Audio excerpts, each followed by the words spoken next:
What's going on everyone? Indy here with Ultimate Tool Reviews.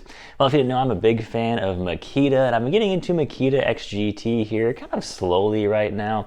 Of course, the new tools are going to be quite expensive compared to current LXT offerings as of right now. Now, of course, with any new tool line like Makita XGT, they're of course not going to have every single tool that everyone wants in the line right away. However, though, Makita has been, I would say, notorious for really not listening to, the end users of their tools for what they really want. In fact, I actually emailed Makita a tool suggestion, and Makita's actually, they're very blunt with it, that they don't take tool suggestions from end users. That's just how Makita is. Makita does whatever Makita wants to do, and that's just how it works. So anyways, here's the top 10 tools that I've heard requested for the XGT line. Not in any particular order, of course, so let's start with the first one. First one would be a framing nailer. Now, this kind of goes for, in general, pretty much all of Makita for the most part when it comes to like LXT and XGT. They've been requesting a framing nailer for as long as I can remember. Everyone's wanted more nailers, better nailers. I think the problem, in my opinion, from what I've seen, is while I'm a big fan of Makita, Makita does not make the best nailers. In fact, they probably make definitely near the bottom of the barrel nailers. And what I mean by that is they're generally chunkier, less reliable, and more expensive than a lot of the other brands. Myself personally, I do use nailers, but I pretty much all own exclusively Metabo HPT nailers. They're lightweight, compact, affordable, have a great warranty, and have served me fantastic over the years now. So let's move on to number 9. That is going to be a XGT sander. Whether we're talking about a belt sander, a orbital sander, or just a sheet sander, that's definitely something I would like to see out of the XGT line.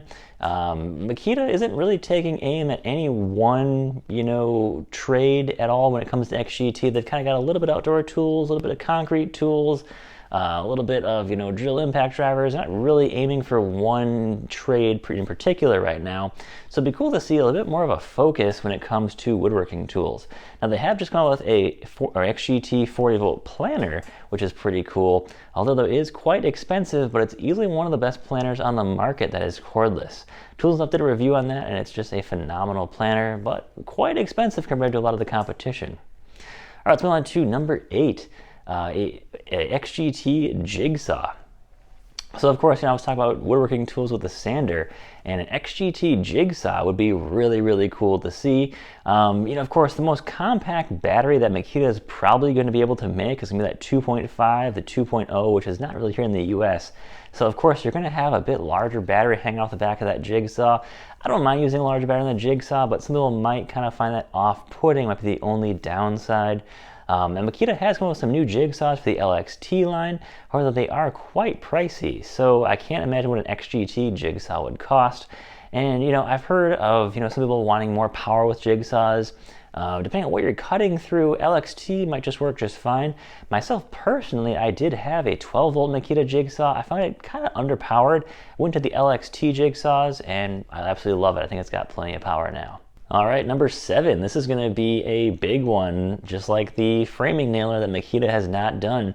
It's going to be a table saw. Now, pretty much every brand has a cordless portable table saw out now. The major brands, of course, like DeWalt, Milwaukee, all have the cordless table saws. Makita has been oddly absent from that line of tools. I'm not really sure what the holdup is exactly. If you look on eBay and Facebook, you might find some of the older, corded table saws. I actually saw one at a pawn shop not too long ago. But table saws are just kind of something that I guess it's not very popular in Japan, so Makita doesn't really push that tool at all, really. I haven't really seen any new models, haven't heard anything about table saws. So that's kind of one of those tools where I kind of don't see Makita really doing a table saw here anytime soon, unfortunately. But it would be a fantastic tool to see. 40 volt, probably 80 volt would be really cool to see with XGT. All right, let's move on to number 6, a die grinder. So when it comes to things like die grinders, everyone's kind of looking for more power, more runtime, and XGT I think would be perfect for one of those, although of course you're going to have a bulky battery with it, would be the only downside. All right, number 5, a cutoff tool. Just like a die grinder, people are always looking for more power. It's one of those things that has been around in air tools or pneumatic tools for quite a while. And it's one of those things where people always want a ton of runtime and a ton of power. I think XGT would be a fantastic companion to a die grinder, or perfect line for that to go into. So I'm surprised, they might have that in the works actually. I can see that definitely happening here pretty soon. DeWalt has come out with their new 20-volt die grinder. Just late last year they came out with one. And then of course Milwaukee has I believe they have the M18. Actually, I don't think they have an M18. I think it's just M12 for right now. I'll have to double check that. But anyways, die grinder, XGT would be a fantastic fit for XGT. All right, let's move on to number 4. It's going to be one of those 5-in-1, I guess they're called like multi-chuck drills. Basically, it's one of those drills where you could add in, different chucks onto it to give you kind of an offset chuck. You can do a regular drill. You can do a 90-degree angle. Lots of those are super useful. Bosch and DeWalt both have one, and they're quite popular. I see a lot of people using those now. Of course, they're going to be a little bit more on the more expensive side, but from what I've seen, they've been very popular. A lot of people just love those, but no one's actually offered them, I don't think, in anything more than 12-volt lines of tools.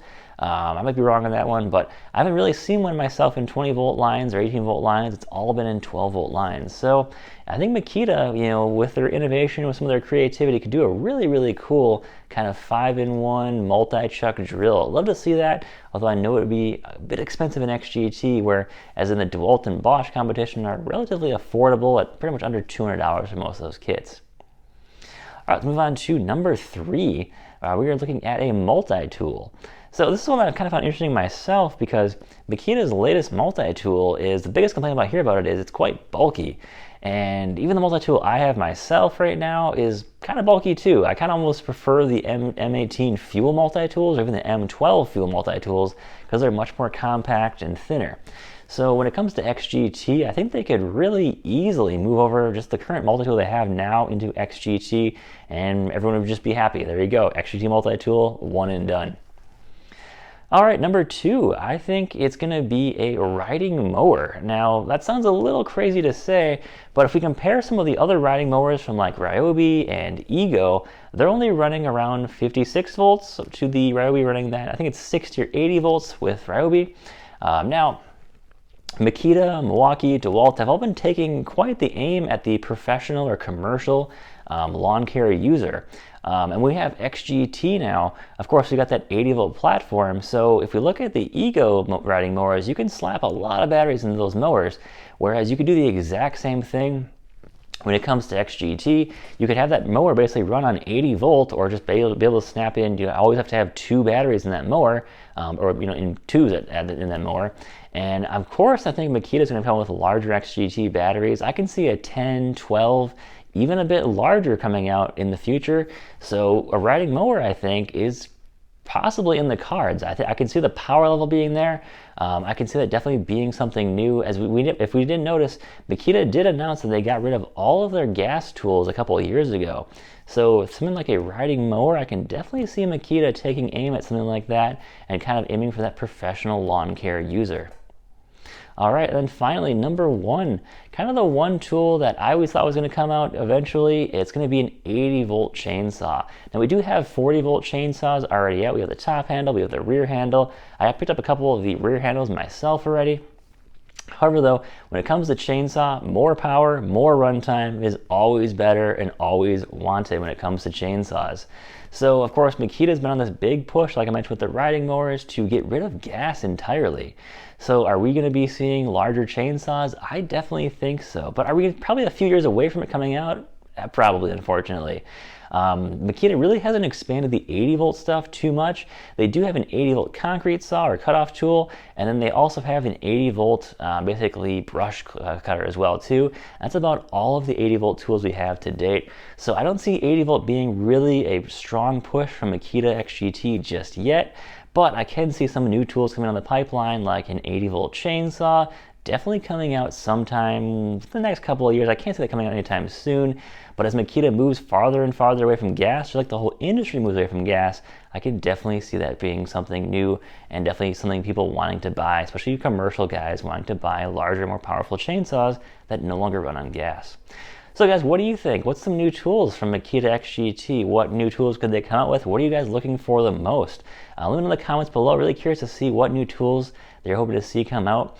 And don't forget to subscribe, guys. Thanks for supporting the channel, guys, and have a great day. Take care. Enjoy the rest of your weekend.